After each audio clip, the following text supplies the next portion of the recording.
pagi, Bu. Apa kabarnya pada pagi hari ini? Baik, Bu. Baik, di sini Ibu akan memperkenalkan nama Ibu siapa? Nama Ibu Jumiati. Ibu berasal dari Universitas Muhammadiyah Palangkaraya. Di sini Ibu magang PPL. Baik, sebelum Ibu sebelum Ibu memulai pelajaran kita pada pagi hari ini, alangkah baiknya Ibu akan memimpin kalian berdoa bersama. Anak-anak, marilah kita berdoa menurut agama dan kepercayaan kita masing-masing. Berdoa dimulai. Berdoa selesai. Baik, sekarang Ibu akan mengecek daftar hadir kalian. Siapa yang tidak masuk hari ini? Repi Desta Hadir, Bu. Karina Greata Hadir, Bu. Karina Nurlianti. Hadir, Bu. Baik, hadir semua. Baik, di sini Ibu akan membaca proses pembelajaran kita, yaitu tema 1, subtema 3, bersyukur atas keberagaman. Di sini Ibu akan membacakan tujuan pembelajaran kita pada pagi hari ini, yaitu dengan menyimak teks lisan, siswa mampu mengidentifikasikan gagasan pokok dan gagasan pendukung. Setiap paragraf dari teks tulis dengan mandiri. Dengan menyimak teks lisan, siswa mampu menyajikan gagasan utama dan gagasan pendukung. Setiap paragraf dari teks tulis dalam bentuk peta pikiran dengan tepat. Dengan diskusi dan membaca, siswa mampu menjelaskan pengalaman sikap menghargai makanan tradisional sebagai identitas bangsa Indonesia dengan sistematis. Setelah diskusi dan membaca, siswa mampu mengomunikasikan pengalaman sikap menghargai makanan tradisional sebagai identitas bangsa Indonesia dengan sistematis. Dengan percobaan, siswa mampu mengidentifikasikan sifat-sifat bunyi, memantul dan menyerap dengan lengkap. Setelah itu, percobaan siswa mampu menyajikan laporan sifat-sifat bunyi, memantul dan menyerap dengan sistematis. Baik anak-anak, apakah masih ingat pembelajaran kita pada minggu yang lalu? Yang itu tentang keragaman budaya Indonesia seperti alat musik dan permainan tradisional. Ingat, Bu. Baik, bentar. Sekarang Ibu akan membahas pembelajaran kita pada pagi hari ini lagi, yaitu tentang IPA. Baik anak-anak, apakah kalian masih ingat pembelajaran kita pada minggu yang lalu, yaitu tentang keragaman budaya Indonesia seperti alat musik dan permainan tradisional. Baik, sekarang Ibu akan melanjutkan pembelajaran kita, yaitu tentang pembelajaran IPA, yaitu tentang makanan-makanan tradisional Kalimantan, yaitu tentang makanan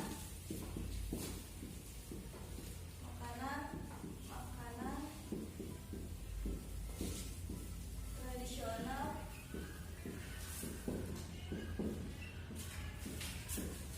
Kalimantan Tengah.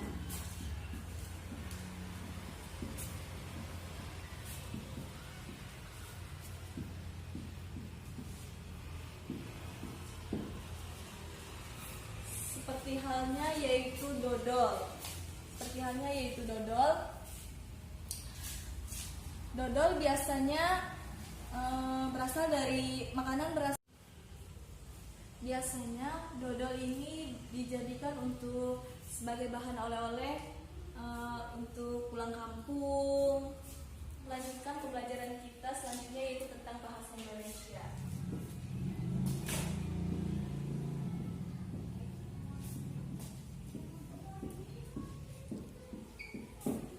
Yaitu tentang, di sini Ibu akan bercerita tentang maling kundang. Baik, di sini Ibu akan bercerita tentang maling kundang. Tentang maling kundang.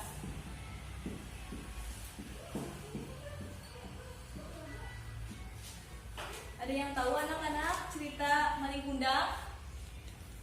Baik, sini Ibu akan bercerita ya. Pada zaman dahulu, ada sebuah cerita di sebuah perkampungan nelayan pantai air manis di daerah Padang, Sumatera Barat. Hidup pula seorang janda bernama Mande. Rubaya bersama seorang anak laki-lakinya yang bernama Malin Kudang. Mande Rubaya amat menyayangi dan memanjakan Malin Kudang. Malin adalah seorang anak yang rajin dan penurut. Mande Rubaya sudah tua. Ia hanya mampu bekerja sebagai penjual kue untuk mencukupi kebutuhan ia dan anak tunggalnya. Suatu hari Malin jatuh sakit. Sakit yang amat keras. Nyawanya hampir melayang. Namun akhirnya ia dapat diselamatkan. Berkat usaha keras ibunya, setelah sembuh dari sakitnya, ia semakin disayang. Mereka adalah ibu dan anak yang saling menyayangi. Kini Malin sudah dewasa. Ia meminta izin kepada ibunya untuk pergi merantau ke kota. Karena saat itu sedang ada kapal besar merapat di pantai air manis. Setelah itu, jangan Malin, ibu takut terjadi sesuatu denganmu di tanah rantau sana. Menataplah saja di sini, temani ibu. Ucap ibunya sedih setelah mendengar keinginan Malin yang ingin merantau. Ibu, tenanglah, tidak akan terjadi apa-apa denganku, kata Malin sambil menggenggam tangan ibunya. Ini kesempatan, Bu, karena belum tentu setahun sekali ada kapal besar merapat di pantai ini. Aku ingin mengubah nasib kita, Bu, izinkanlah, pinta Malin memohon. Baiklah, ibu izinkan, cepatlah kembali, ibu akan menunggumu, nak, kata ibunya sambil menangis. Meski dengan berat hati, akhirnya Mande Rubaya mengizinkan anaknya pergi. Kemudian Malin dibekali dengan nasi berbungkus daun pisang sebanyak 7 bungkus untuk bekalmu di perjalanan, katanya sambil menyerahkannya pada Malin. Setelah itu berangkatlah Malin Kudang ke tanah rantau meninggalkan ibunya sendiri. Hari-hari terus berlalu. Hari yang terasa lambat bagi Mande Rubaya. Setiap pagi dan sore Mande Rubaya memandang berlayar. Nak, tanyanya dalam hati sambil terus memandang laut. Ia selalu mendoakan anaknya agar selalu selamat dan cepat kembali. Beberapa waktu kemudian, jika ada kapal yang datang merapat, ia selalu menanyakan kabar tentang anaknya. Apakah kalian melihat anakku Malin? Apakah dia baik-baik saja? Kapan ia pulang? Tanyanya. Namun setiap ia bertanya pada awak kapal atau nahkoda, tidak pernah mendapatkan jawaban. Malin tidak pernah menitipkan barang atau pesan apapun kepada ibunya. Bertahun-tahun Mande Rubaya terus bertanya, namun tak pernah ada jawaban, hingga tubuhnya semakin tua. Kini ia jalannya mulai terbungkuk-bungkuk. Pada satu Mande Rubaya mendapat kabar dari nahkota dulu bahwa Malin nahkoda itu memberi kabar bahagia pada Mande Rubaya. Mande, tahukah kau anakmu kini telah menikah dengan gadis cantik, putri seorang bangsawan yang sangat kaya raya, ucapnya saat itu. Malin, cepatlah pulang. Kemari, nak, ibu sudah tua, Malin. Kapan kau pulang? Rintihnya pilu setiap malam. Ia yakin anaknya pasti datang. Benar saja tak berapa lama kemudian di suatu hari yang cerah, dari kejauhan tampak sebuah kapal yang megah. Nah, indah berlayar menuju pantai. Orang kampung berkumpul. Mereka mengira kapal itu milik seorang sultan atau seorang pangeran. Mereka menyambutnya dengan gembira. Mande Rubaya amat gembira mendengar hal itu. Ia selalu berdoa agar anaknya selamat dan segera kembali menjenguknya. Sinar keceriaan mulai menghampiri kembali. Namun hingga berbulan-bulan semenjak ia menerima kabar Malin dan nahkoda itu, Malin tak kunjung kembali untuk menengoknya.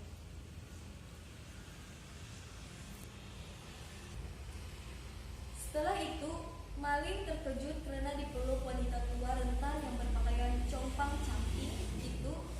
Ia tak percaya bahwa wanita itu adalah ibunya. Sebelum dia sempat berpikir berbicara, istrinya yang cantik itu meludah sambil berkata, "Wanita jelek, inikah ibumu? Mengapa dahulu kau bohong padaku?" Ucapnya sinis. "Bukankah dulu kau katakan bahwa ibumu adalah seorang bangsawan yang sederajat denganku?" Mendengar kata-kata pedas istrinya, Malin Kudang langsung mendorong ibunya hingga terguling ke pasir. "Wanita gila, aku bukan anakmu," ucapnya kasar. Mande Rubaya tidak percaya akan perilaku anaknya. Ia jatuh terduduk sambil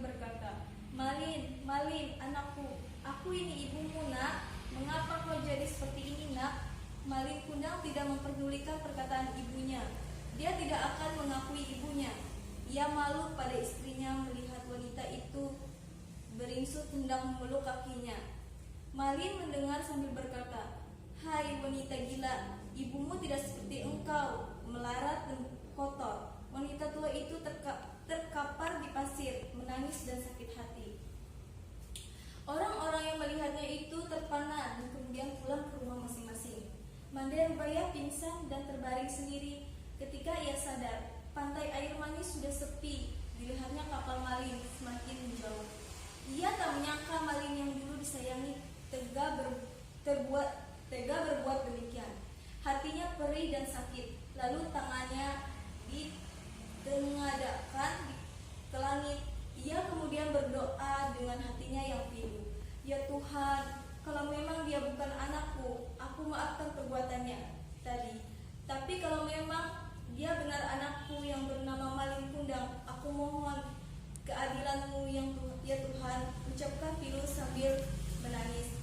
Tak lama kemudian cuaca di tengah laut yang tadinya cerah mendadak berubah menjadi gelap. Hujan tiba-tiba turun dengan teramat lebatnya. Tiba-tiba datanglah badai besar menghantam kapal Malin Kundang. Lalu sambaran petir yang menggelegar. Saat itu juga kapal hancur berkeping-keping. Kemudian terbawa ombak hingga ke pantai. Esoknya hari matahari pagi muncul di ufuk timur. Badai telah reda. Di kaki bukit terlihat kepingnya kapal yang telah menjadi batu. Itulah kapal Malin Kundang. Tampak sebongkah batu yang menyerupai tubuh manusia. Itulah tubuh Malin Kundang, anak durhaka yang kena kutuk ibunya menjadi batu karena telah durhaka. Dapat ibu simpulkan cerita Malin Kundang ini yaitu tidak baik kita melawan orang tua, karena jika kita melawan orang tua itu bisa mendapatkan dosa besar. Seperti halnya yaitu cerita Malin Kundang yang dikutuk oleh ibunya menjadi batu. Pesan saya kepada adik-adik, janganlah kalian melawan orang tua kalian, karena itu bisa. Pesan saya, janganlah kalian melawan orang tua kalian, karena itu tidak baik untuk kalian. Mungkin itu saja cerita Malin Kundang dari ibu. Semoga dapat dimengerti. Baik, di sini ibu akan membahas pembelajaran kita selanjutnya, yaitu tentang IPS. Tentang IPS yaitu tentang makanan khas Kalimantan Tengah. Seperti halnya yaitu makanan khas Kalimantan Tengah yaitu kelakai dan daun singkong. Sayur ini sering dijual di pasar-pasar seperti pasar ikan, pasaran hari-hari. Tapi ada juga seperti kelakai dan daun singkong itu di pinggir-pinggir jalan. Kalau ingin gratis ya banyaklah di pinggir-pinggir jalan. Baik, mungkin hanya itu materi yang dapat ibu sampaikan pada pagi hari ini. Kurang dan jelasnya ibu mohon maaf. Baik, pesan ibu kepada adik-adik, tetaplah semangat dalam menghadapi pandemi COVID-19 ini. Jangan pernah putus asa dan jangan pernah menyerah. Sebelum ibu tutup pembelajaran kita pada pagi hari ini, ibu akan memimpin kita berdoa. Adik-adik, marilah kita berdoa menurut agama dan kepercayaan kita masing-masing. Berdoa dimulai. Berdoa selesai. Sekian dari ibu. Wassalamualaikum warahmatullahi wabarakatuh.